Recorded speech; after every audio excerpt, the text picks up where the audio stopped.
everyone, and welcome to Kilowatt. My name is Bodie, and I am your host, and we've got a great show for you this week. I'm very excited. I sat down with Hamid Shojaee, and we talked about EVs, and we talked about battery backup, and we talked about Tesla, obviously. And I got to actually do an in-person recording, which, hasn't happened since pre-pandemic, and it didn't even happen that often when I did do them. So it was really nice to sit down with Hamid and actually look at each other in 3D and have a conversation and just kind of hang out and talk about nerdy stuff, which I love talking about nerdy stuff, obviously. So it was really fun. A couple things before we get to the interview. I would like to welcome Steve to the Patreon community. Steve, thank you so much for supporting the show, not only financially, but with good advice and tips and just being an overall kind person. So thank you so much. Normally I do a Patreon plug here, but I'm going to give you guys a break this week. And speaking of breaks, normally we have an ad in the middle of the show if the show is longer than 30 minutes. Because this is an interview and we're not going to do any news this week, there's not going to be an ad in the middle of the show. So you guys get a break from that. I didn't want to interrupt our conversation with an ad because I know sometimes that can be distracting from what's going on in the interview. All right, and we're going to get to the interview real quick here, I promise, but I do need to make a correction. We were talking about the company Electramechanica. They make the Solo, and I had mentioned that they're making this ridiculously priced vehicle, and I thought it was called the Torino, but it's actually called the Tofino. And that vehicle starts at $50,000. What I should have said was the E-Roadster. I just couldn't remember it. I got the cars confused. The E-Roadster is this beautiful old classic Porsche looking car. I said Corvette. I don't know cars. But it's this beautiful old classic Porsche car. It's $160,000 to start. It's got a 45 kilowatt hour battery pack, which would put the range right around 200 miles, depending on how efficient the battery pack is and how light the vehicle is, which it looks like it's really light. So when we get to that part of the interview, replace whatever I said with the information I just gave you, because I was very wrong. I mean, the point stands, but the actual information I gave was incorrect. So I wanted to correct that here. So let's go ahead and jump to the interview now that I've aired my dirty laundry. Hamid, welcome to the show. Thank you. Thanks for having me, Bodhi. Yes, thank you.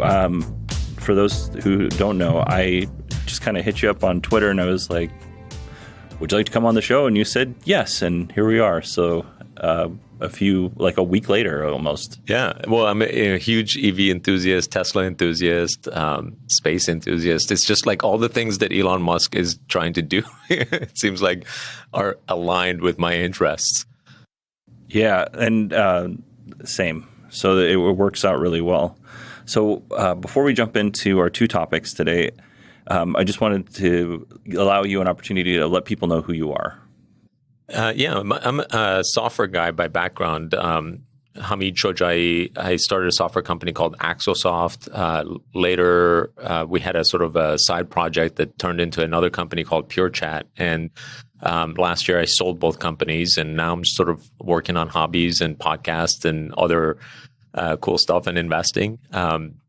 So I evaluate like startups, and I'm sort of in the back of my mind trying to figure out what I'm going to do next as well. So at some point, I want to start another company and doing some research as to what that will be. Impact is something that's important to me this time around. So hopefully we can do something that has a great deal of impact for humanity. Yeah, and we're going to talk about one of those options here in a moment. Your podcast is AZ Tech Beat, right? Yeah, AZ Tech Podcast. And then we have aztechbeat.com, which covers like Arizona tech news. But the AZ Tech Podcast, I have like founders and investors and people who are doing some cool shit, basically, is the way I describe it. Yeah. And these are companies that are in Arizona, but they're just not doing business in Arizona. They're doing business worldwide. So it's worth, if you have that interest, to go and check it out. And I'll put a link in the show notes too, so that everybody can find it.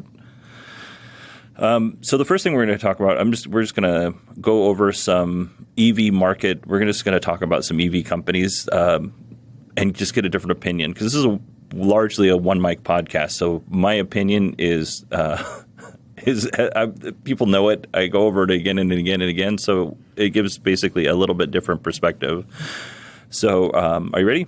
Yeah, let's do it. It'll be fun. Let's talk about Lucid Motors. Your thoughts? Yeah. So I'm a fan of EV in general. I want all the EV companies to be successful, just to be clear about that. I like what Lucid is doing. They're basically following the playbook of Tesla. And I think that's a great playbook to be following. And, if I had to bet on whether or not Lucid was going to be around 10 years from now and would be a successful company, I would bet that it probably will be, because it doesn't have the baggage of traditional car makers. Now, is it a company that's worth $80 billion for its IPO without having delivered a single car? Considering, 2 years ago, you could buy Tesla at less than, 35 billion when it had 25 billion in revenue. It's a pretty ridiculous valuation, but so was Tesla on the other end of the spectrum. Since the market was so wrong about Tesla and got it wrong for so long, I think the market is overcorrecting in the other direction with anything that has the label EV on it. So Lucid is a beneficiary of that.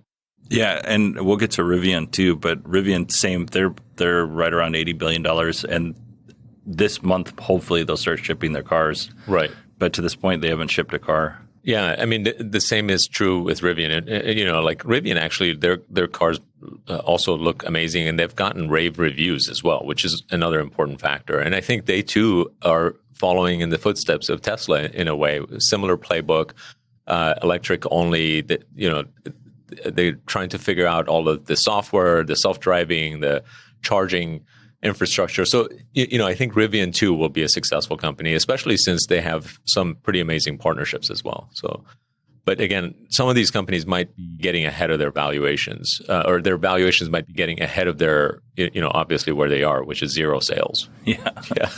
Have you an opportunity to sit in a Rivian or a Lucid Air? I haven't. Just I have. All of the vehicles look amazing, in my opinion. Like, people say Lucid's car looks like shit or whatever. I mean, that's just personal opinion. I think it looks nice, and the interior looks gorgeous, in my opinion. So, and then the Rivian, every person who has interacted with it physically seems to rave about it. So, I've only seen positive things there. Yeah, I've seen both, and I actually got to sit in the Lucid. And if Apple were to make a car, I firmly believe that Lucid would be like, that's what they would build. Right. Like, it is like inside they have put so much thought into every single detail. And unfortunately, I think that some of that, like just even the colors, like this is the sunset in California at noon in this part of California, or whatever, sun's not noon, but you know what I'm saying, sunset in this part of California. That's great. I'm afraid that they're being too detailed. So the mass production issues. Right. Yeah. I think they're I totally agree. Precious is what the word I tend to use is. But I love that they're thinking about that. When we went, I took my oldest and we went to Monterey and we met up with those guys, and I interviewed one of their marketing people. And when we went, I thought this is a car for elitists. These guys are going to be jerks. And they were so nice and so kind. And like some of the same people I talked to then are still working for the company, which is always a good sign, because this was 2017. And that car, I cannot even express the amount of luxury that car has dripping off of it. I'm sure as they are making a more mass produced vehicle at the 60, 70,000, it's going to drop down quite a bit, but it's a beautiful. Same with the Rivian. The Rivian is a little more rugged. It's a little bit more like Tesla, I think, in build quality, but the amount of things that you can do with it and customize and mod is like hands down. Like, I talked to a guy who designed the rear end suspension, and this guy talked to me for 30 minutes, and he was super interesting to talk to. I had no idea what he was saying, but he was passionate about the rear end suspension. And he's looking around. He's like, that trailer over there, I designed that rear end suspension over there. He's like, I designed the rear end suspension to this vehicle over here.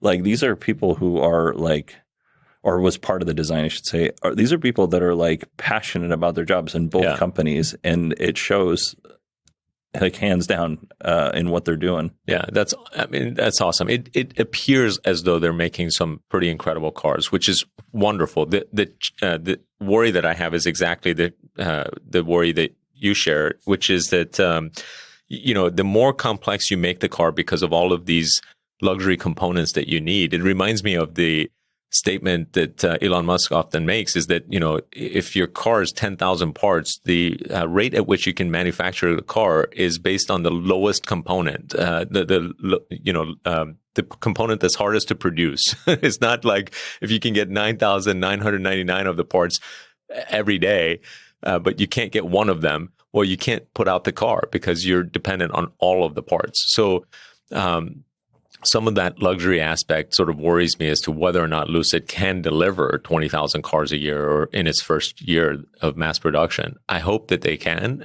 but those are the things that would be concerning to me if I was an investor. Like, where's the upside if the company is already valued at 80 billion?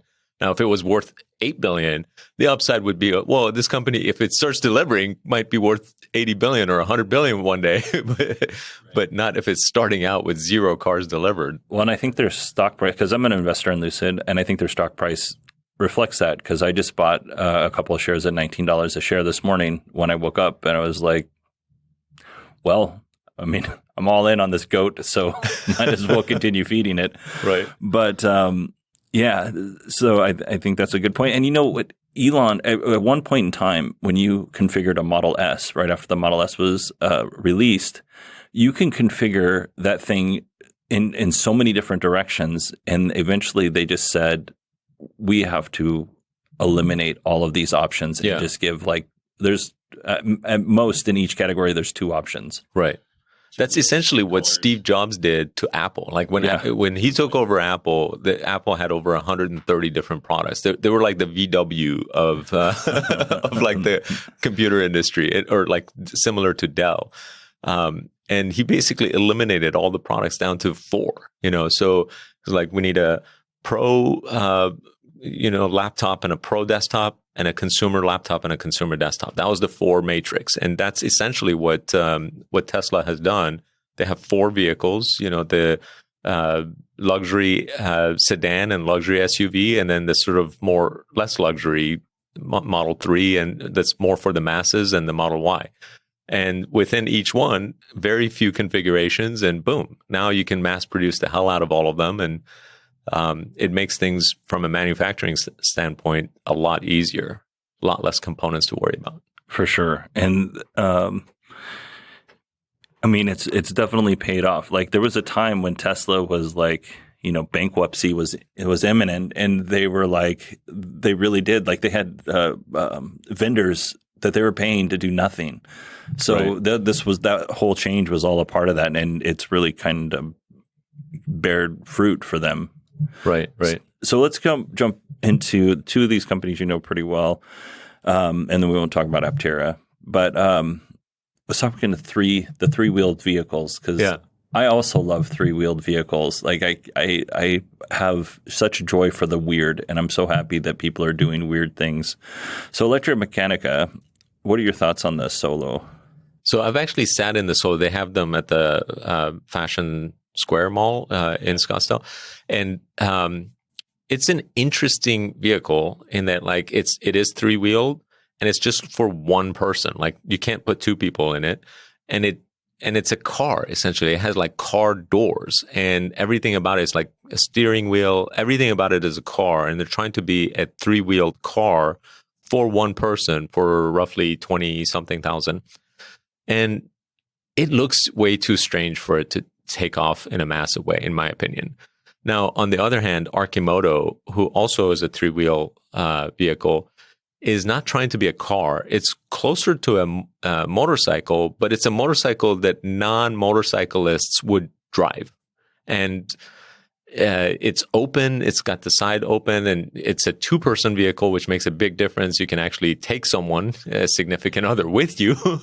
And I think that makes all the difference in the world. And interestingly, there's variations of it where it's 1 person, but with a delivery sort of basket in the back that is enclosed for people who are delivering food or whatever. And I think that that company, Arcimoto, is likely going to be the successful three-wheeled vehicle out of the two of them. And I'm a huge Arcimoto fan and investor. So I've gone basically all in. I think that's one company that is undervalued considering, if the Rivian and Lucid Motors of the world, who have delivered zero vehicles, can be worth 80 billion, and Arcimoto is worth like 500 million, roughly speaking.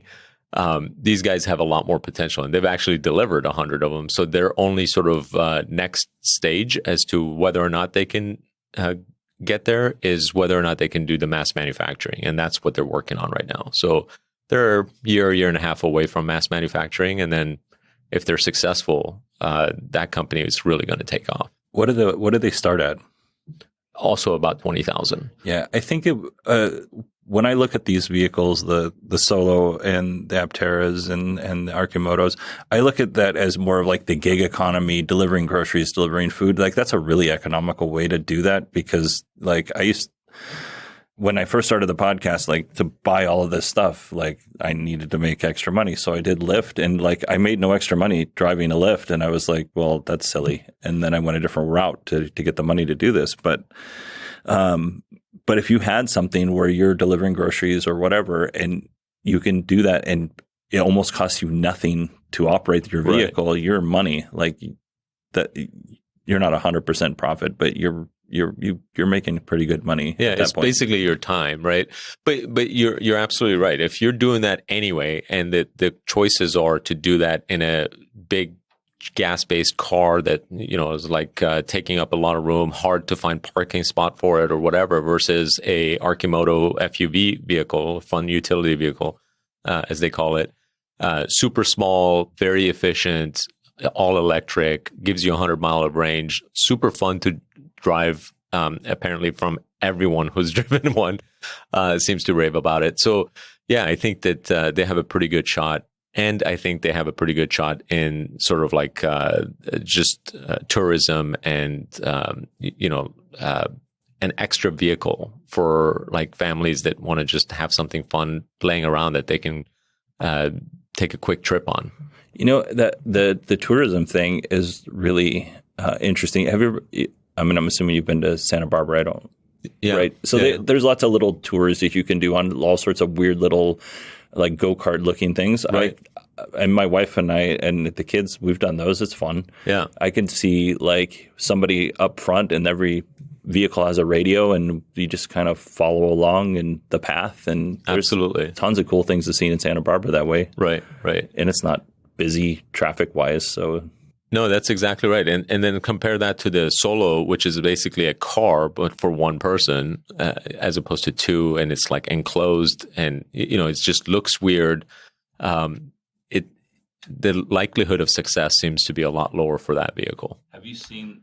And by the way, I don't think they're in competition with one another. I think it's like totally different markets potential. Yeah, no, and the same with the Aptera. I think the three wheels is really why I combine them together. Right.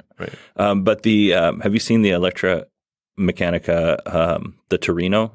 I haven't seen that one. So this is a beautiful sports car, two-seater, very classic-looking sports car from the 50s. Okay. $90,000. Okay. But no range. Like no. What's the range on it? I want to say it's like 100 or 200, less than 200 miles or something like that. It's been a while since I've looked at it, but it's like so much money. And there's no the instrument cluster might be an LCD screen, okay, but there's like it's a very classic looking car. And if you're into that kind of thing, then that makes a lot of sense. Like if you want that classic Corvette look, or some of those foreign cars looks, great, but it's still $90,000. You get nothing but the electric drivetrain and the look and feel of something that's old, I would say. And under 200-mile range for 90,000 seems excessive, because range anxiety is real. I think everyone who's bought an electric vehicle at the beginning has had range anxiety until they own one. And then if it's a Tesla, then you're like, oh, that was all like for nothing. I shouldn't have had range anxiety because I could charge it everywhere. And with the Tesla chargers. But if these other vehicles do put Tesla charge capabilities into their cars, and that could potentially alleviate a lot of the range aspect of it, range anxiety. But 90,000 is a pretty high price to be paying when you could be buying a Tesla, for example.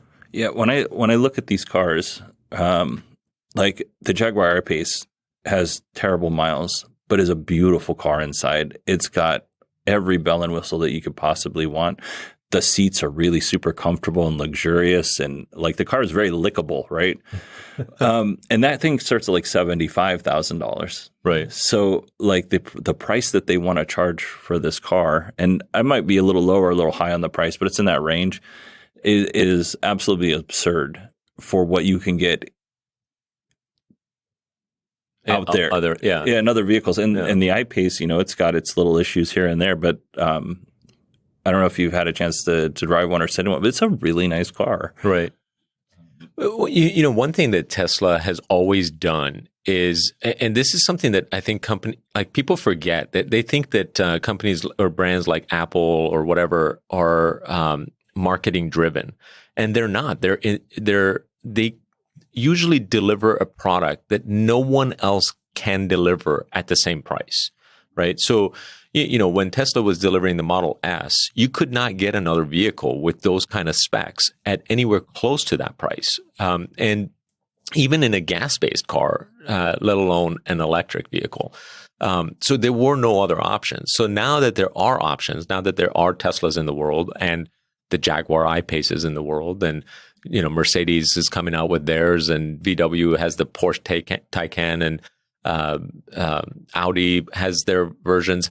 So now that there's a lot of competition, the question is, why should someone buy that vehicle that gives you, less than 200 miles of range, and who knows what this performance specs are for $90,000? There's a lot of choice. So you can't just be a me too, I have something and it's not nearly as good, but here's the price tag on it. Maybe even if the price tag is a little bit better, people are still going to choose the better vehicle because you got to deliver something that's significantly better at a lower price. And I think companies oftentimes forget that. And it's easy to forget because it seems like companies like Apple are like a marketing-driven company, whereas no, they're a product-driven company. They delivered products that no one else could deliver at those prices. Yeah, and the luxury for some people is different than luxury for somebody else. For me, and I don't know about you, but for me, I would rather have the most tech-forward vehicle or whatever I'm buying, right, versus having something that had really nice, comfy seats. Like I want the nice, comfy seats. The Model Y's got great seats. Yeah. The Ford Mach-E's got great seats. That's something that is important to me, but I don't need to have like the high grain leather. That doesn't, like if I have that and the entertainment system is terrible, like I've lost. Right. Or if you can't get software updates on, right. Or you have to take it to the dealer to get the car updated, and it takes you an hour, and it's a 5-minute update. It's like I just went through that with our van, and it drives me crazy. Yeah. But so I'm a big fan of not EV shaming. Like some people are going to go for like that. Rod Simmons was talking about earlier. He's going to go for that Mercedes, or he's going to consider that Mercedes because he likes that luxury feel, and the car is technical enough for him. And he owns 2 Teslas, and he's pretty.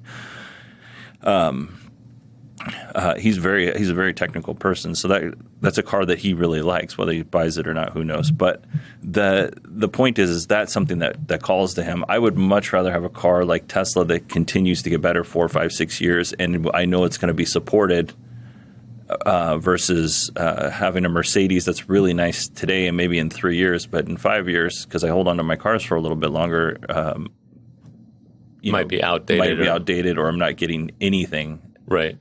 So what's interesting is like I was a huge Mercedes fan before switching to Tesla, and I own multiple Mercedes, and I love the Mercedes. And I, to be honest, going from Mercedes to a Tesla, I was super disappointed at the beginning about the fit and finish, because Mercedes fit and finish is pretty phenomenal. Like you go in and the seats are incredibly nice. The panels, everything is like very, very nicely finished, and you get this sort of like expectation. Your expectation when you're a Mercedes driver is like one where you've come to expect a certain interior that Tesla doesn't really deliver at the beginning of when you first become a Tesla owner. You're like, wait, what? There's nothing in here. And the fit and finish doesn't seem as nice. And it's gotten better over time as I've owned a Tesla.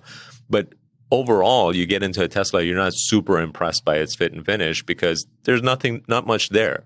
But over time, you start to appreciate it. And then you're like, okay, forget about the fit and finish. The important aspects of the car are actually all this software that does cool stuff. Like when I open the door, my radio comes on and it's like, or, the audio continues my podcast exactly where I left it off, or just all these little things. Or, when I walk away from the vehicle, it automatically locks itself, or just there's a million little things in a Tesla that you start to appreciate a lot more than just having nice leather seats, right? Or extra stitching in your seats. So, when Mercedes comes out with their EQ series of vehicles, I suspect that people who are all about the fit and finish will start to buy those vehicles, and hopefully that'll mean success for Mercedes's transition to EVs.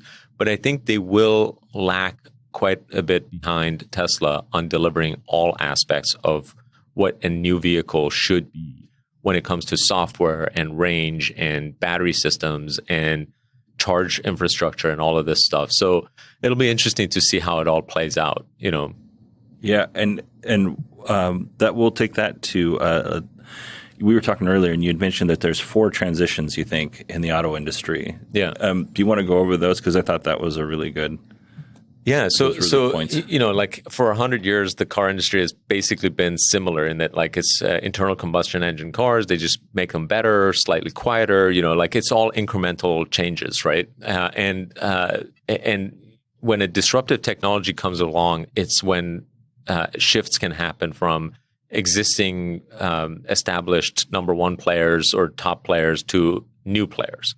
And in the car industry, there hasn't really been a disruptive technology that has come along for a long time. And right now, we're in this sort of transition that 4 disruptive technologies are coming about at roughly the same time. One is where like everything in a car is becoming software based. It used to be that, for example, the ABS system, the braking system of a car was being controlled by software. And it's like this just modular system. You plug it in and, like somebody else makes the software. The car company didn't have to worry about it because they could have OEMs that make these software for the different aspects of them. But the software is now being unified in a car, where all of the software in a car is being unified and being able to be updated over the air, so that you can get like, hey, if you got the formula for the ABS wrong, you can update it, as Tesla did for the Model 3 when, Consumer Reports was like, wait, this is longer braking range than any other car we've ever tested in this class. And 2 weeks later, they're like, now it's better than any other car we've tested in this class. So the fact that you can do that kind of software update for an ABS system is, that's a disruption by itself. So that's one disruption that's happening in the car industry, and we haven't fully seen it yet. The other disruption is this sort of move to electric motors and batteries as opposed to internal combustion engines. That requires totally different skill sets on creating the cars, engineering them, but also in even like the way we power them, which is mostly at the house versus gas stations and things. So that's one disruption. Another is ride sharing, right? Uber and Lyft and these things are causing people to essentially not own cars. Like 16-year-olds today or 18-year-old, 20-year-olds don't own cars as much as they did 20 years ago. So because they can get anywhere they want with just a click of a button on their phone. So there's less reason to own a car because of ride sharing. And then finally, autonomous vehicles that are going to be coming that can basically, it does the ride sharing, but without the driver, which means you can actually share the same car. If you want to even own the car in a family of 4, instead of owning 2 to 4 cars, you can own 1 or maybe 2 cars and just have everyone share the same vehicles. Or you could even imagine a scenario where you just pay a monthly fee and a car is available to you anytime you want. And everyone just sort of like does that sort of thing, which might require 80% fewer cars to be manufactured in the future. So 4 different distinct disruptions all happening at the same time to the car industry, right? And it's all probably going to converge over the next 10 years. And there's only one company that is really good at all 4 of these things, right? And that's Tesla. So when you look at sort of like Mercedes or VW or whatever, these guys are just trying to stay alive with one of these transitions, which is the transition to EV. But are they getting the software right? Are they getting the autonomous driving right? Are they going to be able to like offer ride sharing through autonomous driving, the robo-taxi essentially, right? And it's hard to imagine that executives at GM or Ford or any of these companies would understand what's necessary to get it right. Yeah, and Ford just hired Brad Field away from Apple. I believe that was his name. So it looks like Ford's really trying because he was at Tesla. He was at Apple, he was at Tesla, and then he went back to Apple. Now he's at Ford. So that's great. But to kind of bolster your points, my personal opinion of like advances in the auto industry have mostly been like government mandated. They're like, you need to have better fuel economy. Right. You need to have safer cars. And because of these mandates, then the auto manufacturers rise to that occasion, but then they stop. Right. And they're like, well, we'll add this other thing for next year's model and this other. Tesla doesn't do any of that stuff. They're just like, it's ready to ship or shipping. And sometimes they have to do a software update to fix that. And then VW had hundreds, if not thousands, of ID3s just sitting because they had multiple vendors for their infotainment system, and then also for all of the other stuff that's running the battery modules and running the ABS, the stuff that you're talking about. They had so many vendors that it was just a mess. Right. And it just sat there. So, you can think of it as like in a company, a culture starts to develop over, its first few years. Now, a company that's 100 years old, like car companies that have been making ICE-based cars, they have 100 years worth of culture that is doing things a certain way. So, changing out 1 or 2 or 5 executives at the top is not going to change this ginormous, think of it as a aircraft carrier ship and turn around and like go all of a sudden in the opposite direction overnight. So, that transition will be very difficult for them.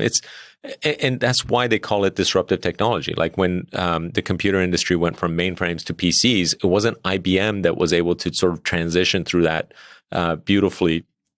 Because they understood mainframes and they never lost their edge on mainframes, but they didn't fully get the PC industry, despite making one of the most successful PCs initially, but then like they lost it over time to others. Similar sort of thing happened to Kodak with sort of film going to digital, or BlackBerry, Ericsson, and Motorola and Microsoft phones when the iPhone came out, because it was a disruptive technology that sort of made that shift. So when you fast forward, when the disruptive technology starts to come out, and then you fast forward usually 10, 15 years from that point, you find that the existing players almost are non-existent or niche players 10, 15 years later. So if I were to guess, my guess would be that most of the existing car industry is either going to shut down and completely go away, or they're going to be niche players in somewhere in the 10 to 15 year range. So that transition is very, very tough, largely because of culture. Because you can't take GM and all of a sudden convert it to a culture where no, we're going to be updating our cars every 2 weeks with software updates. That's, like maybe something will not be functioning perfectly. And then like, that's okay. We'll update it again 2 weeks later so that it will function perfectly. That kind of mentality doesn't even exist.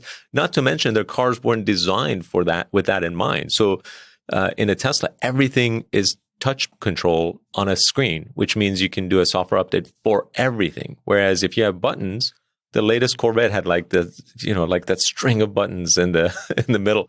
It's like those buttons will forever be whatever that button was intended to be for, and you can never change it or modify it or do anything to it because it's hardware.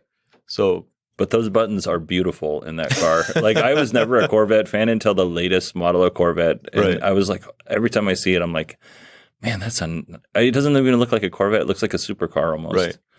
No, I mean, it's this sort of like, it's beauty aside, it's constraining, right? Because it ties GM's hands in what it can update, right? It can't do a software update that changes those buttons, because those buttons also have labels and you can't change the labels. So, there's constraints that gets placed on you just based on the way that the car has been built. So none of their cars have been built with this sort of idea that they can change things in the future.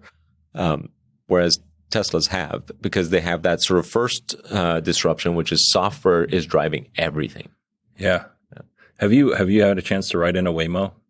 I have not, but they look pretty cool. I mean, it's terrifying. Like I've done it without the driver several times because they have them all over my neighborhood, and it is okay. So I don't want to give away where I live, but I was like, I want to go to Trader Joe's, right?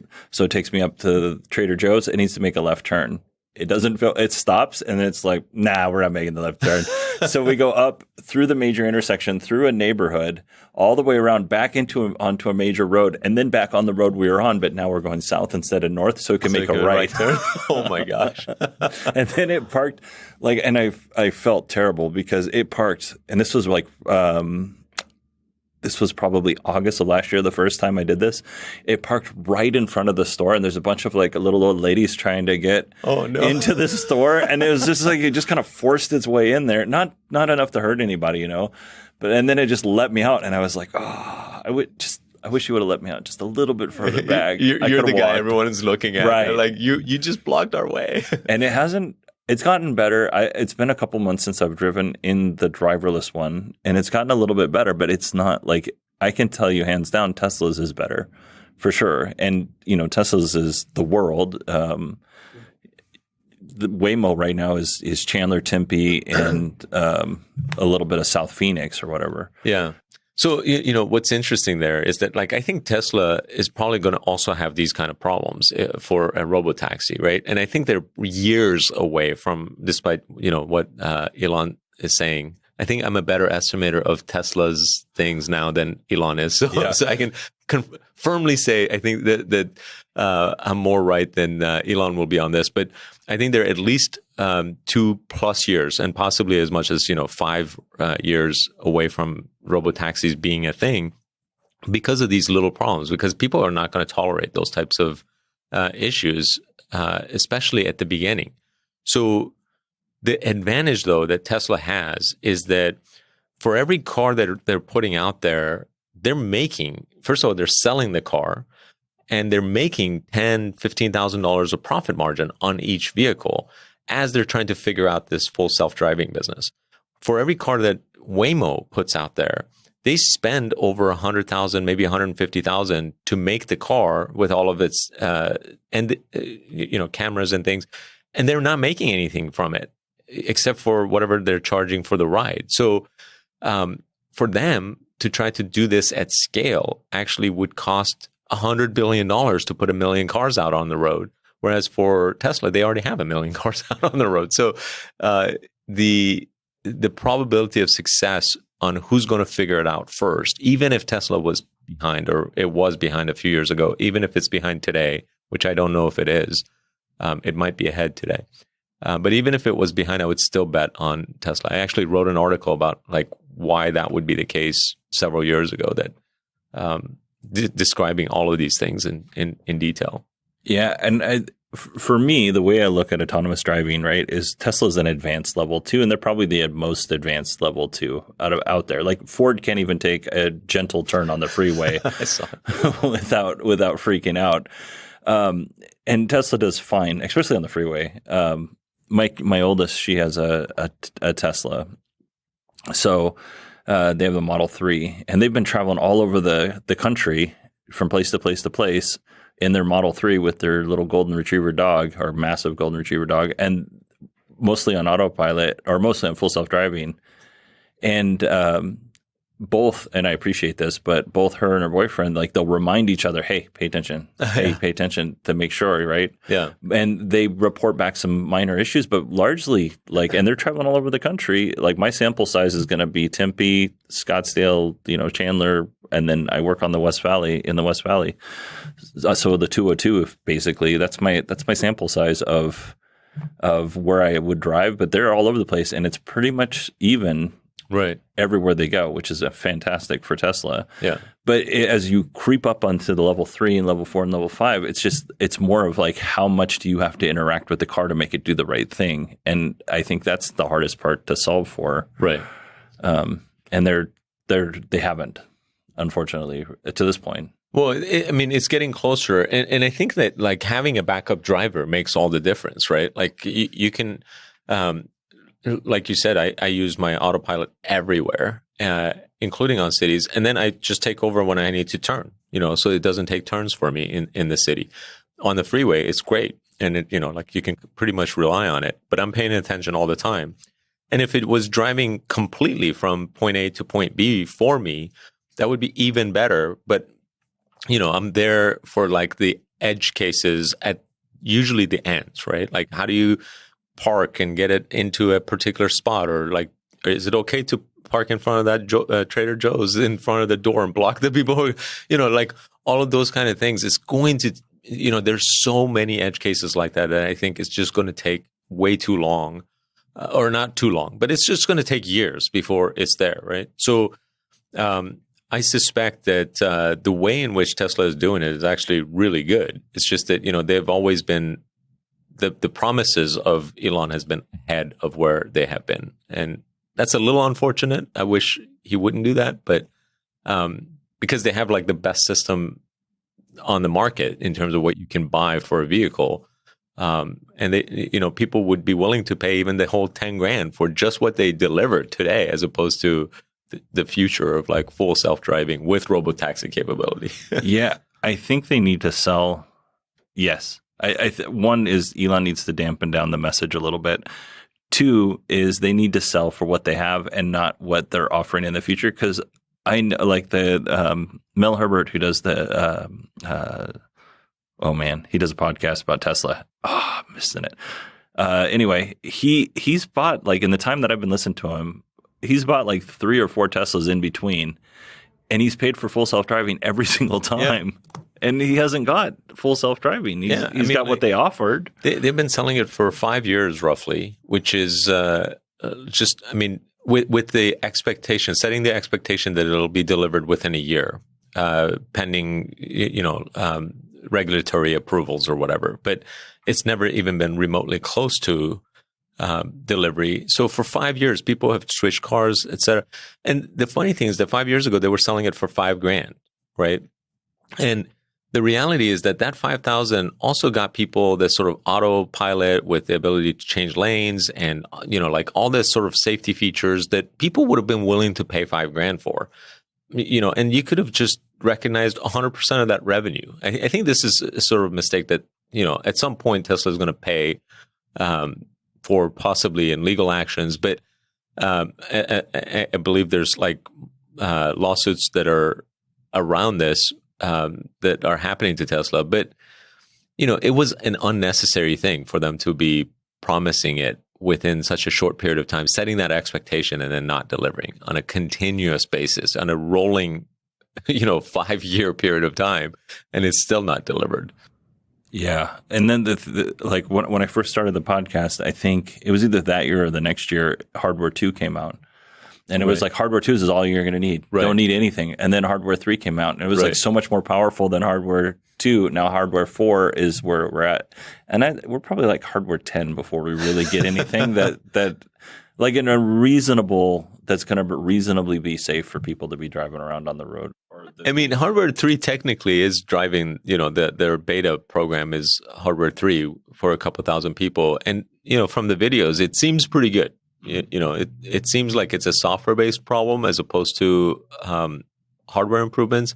Although there is a question as to whether or not the camera angles are perfect and, all of that stuff. But Hardware 4 might fix that. And maybe it's Hardware 4 that sort of actually delivers it. But in any case, the software itself, I think, is probably a few years out. So for robo-taxi level, to where the car is driving without a person behind the wheel at all, no backup driver. Yeah. And Elon everywhere mentioned that there were some limitations with the current cameras, and then on the Cybertruck in late 2023 when it's finally released, those limitations should be corrected with that new hardware. But anybody that has hardware 3 now with the current camera system isn't going to get that unless they buy a new vehicle, unfortunately. And I would imagine that it's like, even if they wanted to, it'd be so cost prohibitive to retro install. Right. It wouldn't make so, sense. Imagine if you didn't have that cloud over your head that, like, you've been promising and selling FSD for 5 years and haven't delivered. And that's a cloud, in my opinion. It's a self-induced, cloud that shouldn't have existed. They could have recognized all of the revenue, and have been delivering autopilot essentially during this entire enhanced autopilot, as they used to call it. But anyway, we can move on to other subjects. But. Yeah, though that I like, this is really good to chat with you about, because honestly, like, my friends are like basically cavemen, right? They know nothing about technology. They know nothing about, like, when I got an iPhone, they're like, why would you ever need something like that? Now they all have iPhones. So they're about 10 or 15 years behind of everybody that's reasonable in the world. But I have these conversations with them about how the Teslas are, driving into whatever. Right. And it's like, well, no, like 11 drove into emergency vehicles. 11 out of all the Teslas that are out there and all the incidences that have been similar isn't a very big number. So it's nice to have a conversation with somebody that can pose different points of view without an expletive being added at the end and an insult.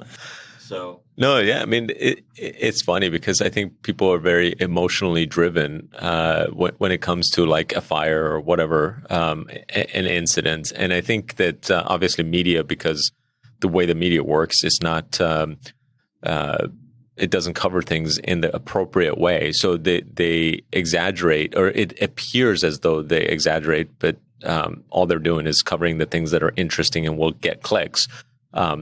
So, when there's fire, whether it's a Tesla or now the Bolt, right? Like, it feels like, oh my God, every Bolt is catching fire too. And I was actually looking at the stats, and the stats are not that bad. They're way worse than Teslas, just to be clear. But I mean, I think there's been 16 fires or something like that out of over 100,000 vehicles that they've sold. And I would wager that, like, the vast majority of people have no idea what is the typical number of fires for normal vehicles when there's 100,000 of them out there. BMWs are famous for catching fire in, like, sitting in parking garages. So there's some like elements of fire that sort of get a little bit, sensationalized. But yeah, I mean, you got to look at the statistics and see where's the safety record for these vehicles, and Tesla definitely has amazing safety record. Yeah, I've been a firefighter for 18 years. I myself have never been on a vehicle that was caused by electric car fire or a house fire that was caused by an electric car, but I've been on several calls where a gas car in the garage started the whole house on fire, or extended from the garage to the house. Maybe not the whole house, is a little exaggerated, but like not one electric car fire, right. ever.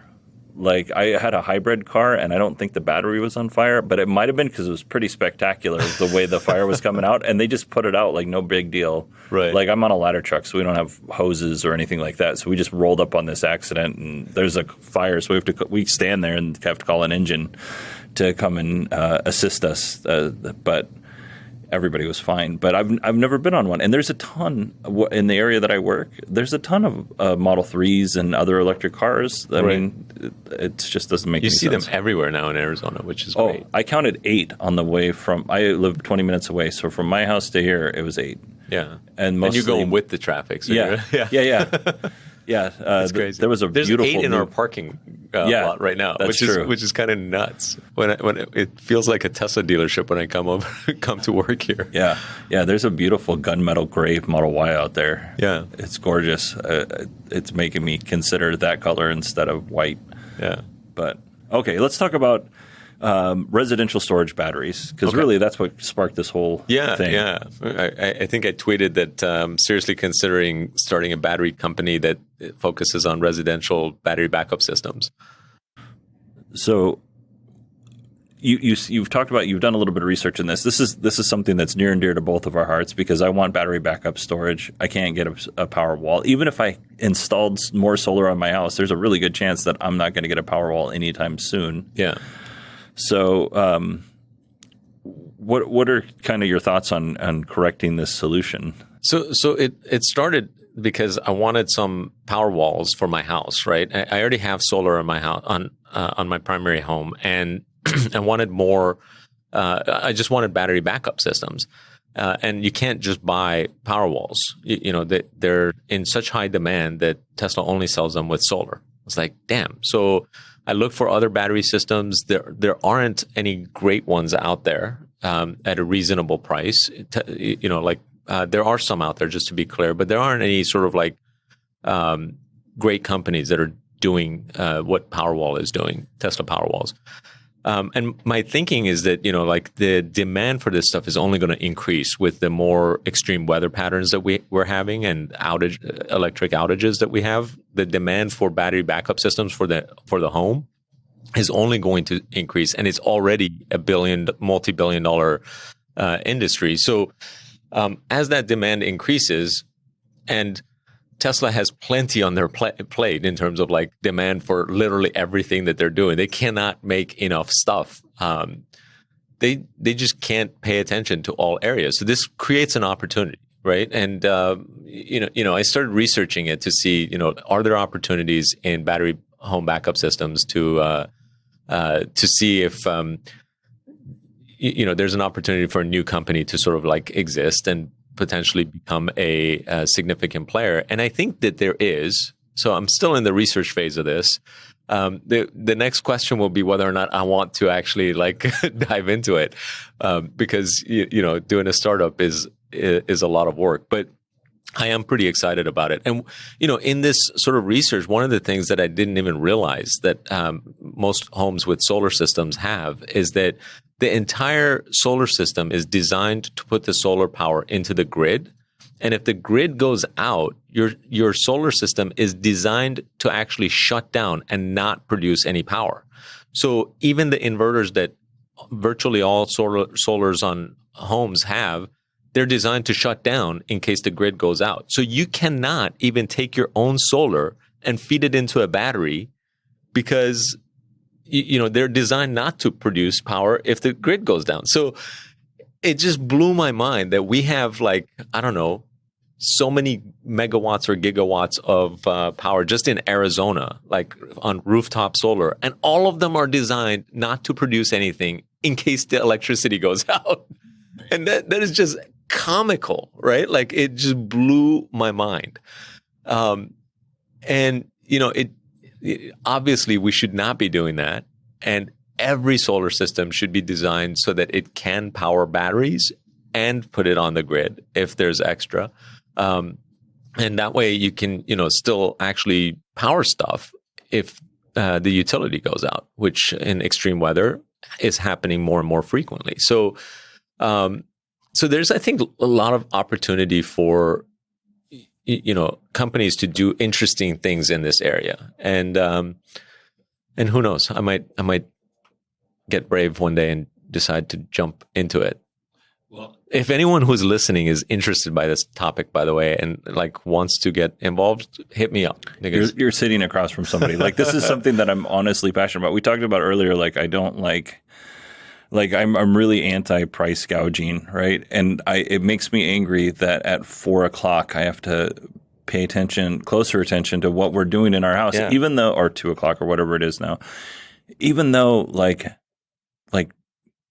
I have 2 small children. Those clothes still need to be washed. They come home and from school, they're stinky. Those clothes just can't be sitting there. And I don't want to be up at 8:30 at night, and that's when I can start the laundry. Right. Like that makes me so angry.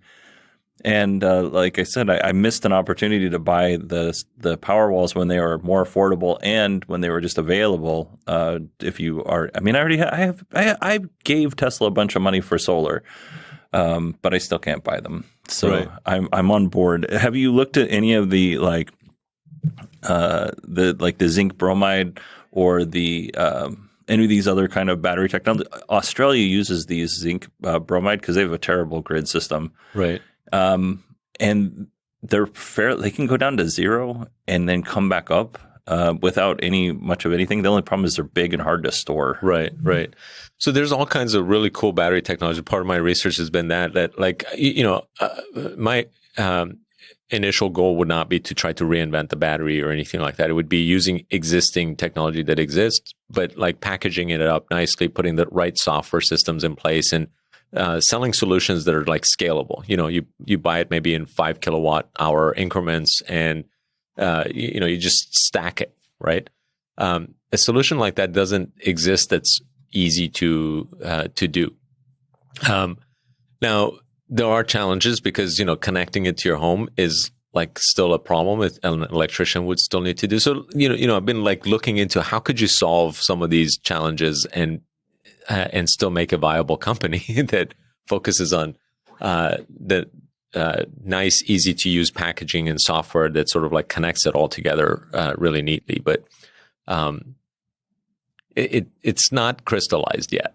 Yeah, no, this is not an easy, like, people think, like, they look at the Tesla and they're like, oh, not a lot of thought went into that battery pack, but like there are several different chemistry not formulas. Each of those batteries, the 2170 batteries, some of those are lithium iron phosphate. Some of them are the nickel batteries. There's even though the car looks the same on the outside, there is different technology or different. I wish I could remember the word. It sounds dumb.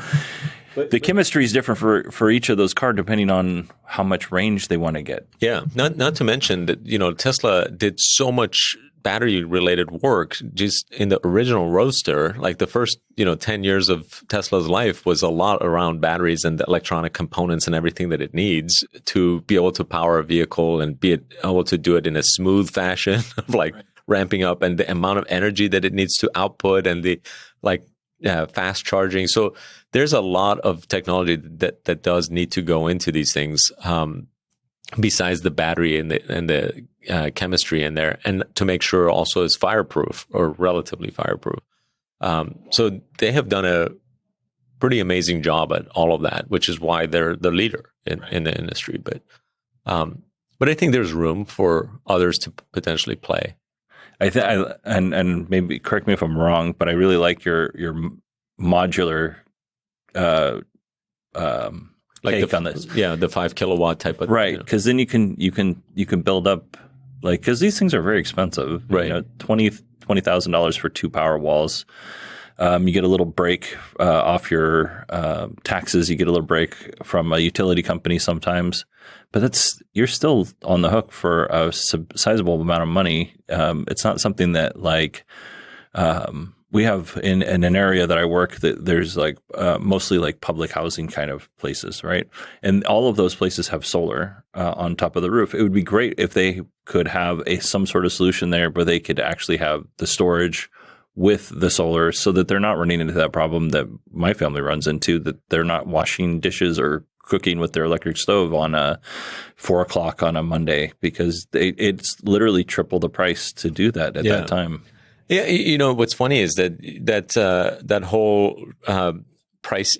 I think I forget what they call it, but it's like the different pricing that you're talking about, variable pricing from, I think it's 3 p.m. to 8 p.m.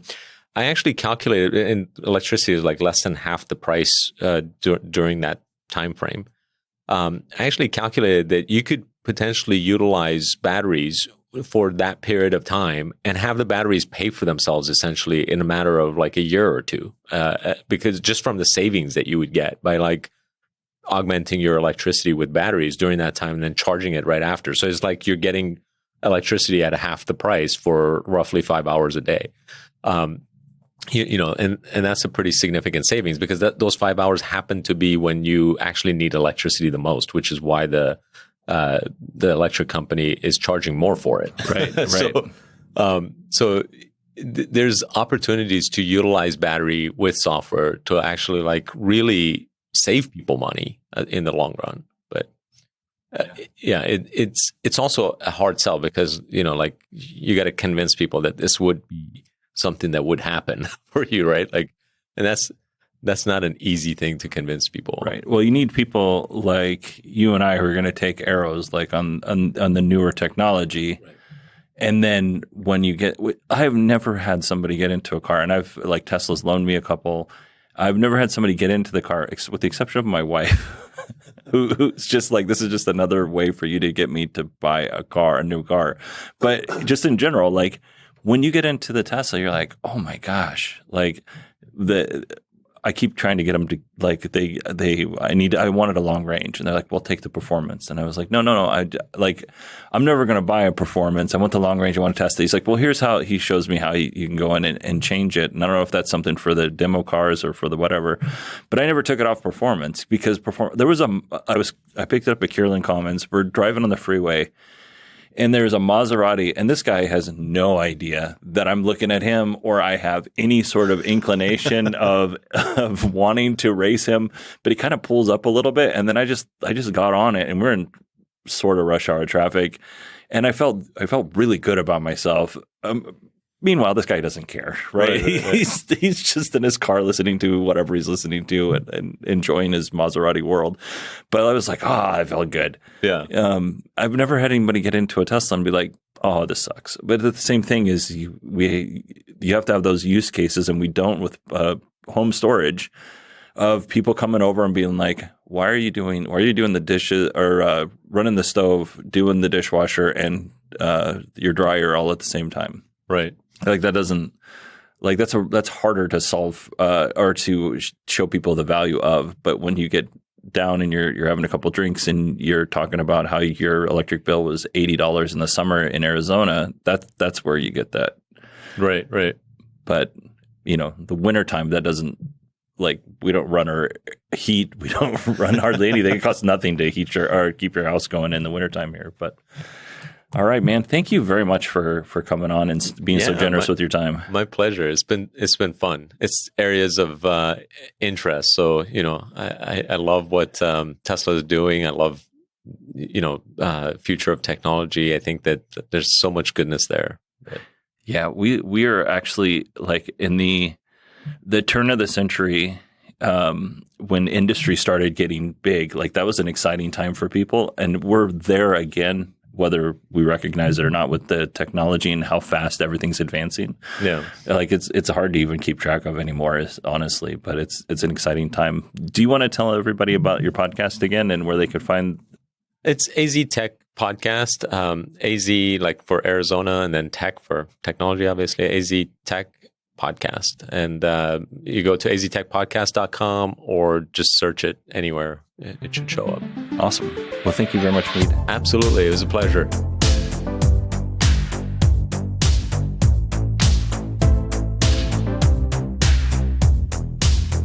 All right. That is our interview. I hope you enjoyed listening to it because I certainly enjoyed doing it. It was so much fun to sit down with Hamid and just chat about nerdy things like EVs and technology. And I mean, before we started the show, there was a whole bunch of conversation of just about general nerdy stuff. And like, that's what fuels me. So I'd like to take this time to thank Hamid, not only for coming on the show and being so generous with his time, but also I was like up all day yesterday. Like my energy was real high yesterday. And I know it was because we got to sit down and we got to be nerds. Oh, and before we go, check out AZ Tech Podcast. I'm going to put it in our friends of the show section of the show notes, but check the podcast out. You're really going to enjoy it. If I could make a recommendation, listen to the Francine Hardaway episode. I'm going to leave it at that because I re-recorded this several times because I think Francine is just such an amazing person. I don't personally know her, but I know people who do know her, and they all say the same thing. I've interacted with her online a little bit. Just go and listen. She's 80 years old. And not only does she have an amazing story, she's continuing that amazing story into her next decade. So go and please, please, please listen to that episode. If that's the only one you listen to, it's well worth it. But all of them are great. All right, everybody, that is it for me. If you want to find me on Twitter, it's Bodie, Bodie, at 918digital.com. That's my email address, not my Twitter. If you want to find me on Twitter, I'm at 918digital. I'm also an idiot. I hope you all have a wonderful week, and I will talk to you next Friday.